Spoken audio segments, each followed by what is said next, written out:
కోరుకుంటే ఎలాంటి విలాసవంతమైన జీవితాన్నైనా గడపవచ్చు. కానీ చాలా మంది స్టార్ హీరోలు సింపుల్ గా ఉండడానికి ఇష్టపడతారు. అలాంటి హీరోల్లో తమిళ స్టార్ హీరో అజిత్ ఒకరు.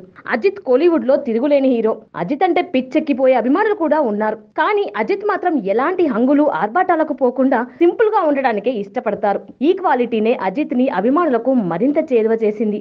కాగా అజిత్ సతీమణి శాలిని ఫోటో ఒకటి సోషల్ మీడియాలో ఇప్పుడు వైరల్ గా మారుతోంది. అజిత్ సతీమణి శాలిని ఇటీవల అభిమానులతో సెల్ఫీలకి పోజులు ఇచ్చింది. శాలిని చేతిలో పాత మోడల్ నోకియా 3310 ఫోన్ ఉంది. ఈ ఫోన్ చూసి అభిమానులంతా ఆశ్చర్యపోతున్నారు. ఒక స్టార్ హీరో సతీమణి అయ్యుండి కూడా ఇప్పటికీ ఇదే ఫోన్ వాడుతున్నారా అంటూ సోషల్ మీడియాలో కామెంట్స్ పెడుతున్నారు. అజిత్ తో వివాహమైన తర్వాత శాలిని సినిమాలకు దూరంగా ఉంటుంది. సింపుల్ గా ఉండే ఫోన్, సింపుల్ గా ఉండే జీవితం అని అభిమానులు శాలినిని ఉద్దేశించి కామెంట్స్ పెడుతున్నారు. జగదేక వీరుడు, అదిలోక సుందరి, బ్రహ్మపుత్రుడు లాంటి తెలుగు చిత్రాల్లో శాలిని చైల్డ్ ఆర్టిస్ట్ గా నటించింది. తమిళ, మలయాళీ భాషల్లో అనేక చిత్రాల్లో శాలిని బాలనటిగా రాణించింది.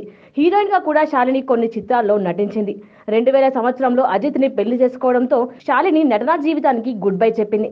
ప్రస్తుతం అజిత్ సతీమణిగా కుటుంబ బాధ్యతలు నిర్వహిస్తోంది. అజిత్ తో కలిసి తప్ప మిగిలిన సందర్భాల్లో శాలిని మీడియాకు కనిపించరు. ఇక అజిత్ నటించిన విశ్వాసం చిత్రం మార్చి 1న తెలుగులో విడుదలకు సిద్ధమవుతున్న సంగతి తెలిసిందే. ఇదే సినిమా తమిళంలో సంక్రాంతికి విడుదలై ఘన విజయం సంపాదించింది. దీనితో తెలుగులో కూడా భారీ ఎత్తున విడుదల చేయనున్నారు. అజిత్, నయనతార ఈ చిత్రంలో జంటగా నటించారు. శివ, అజిత్ కాంబినేషన్ లో వరుసగా 4వ సారి వచ్చిన చిత్రం ఇది.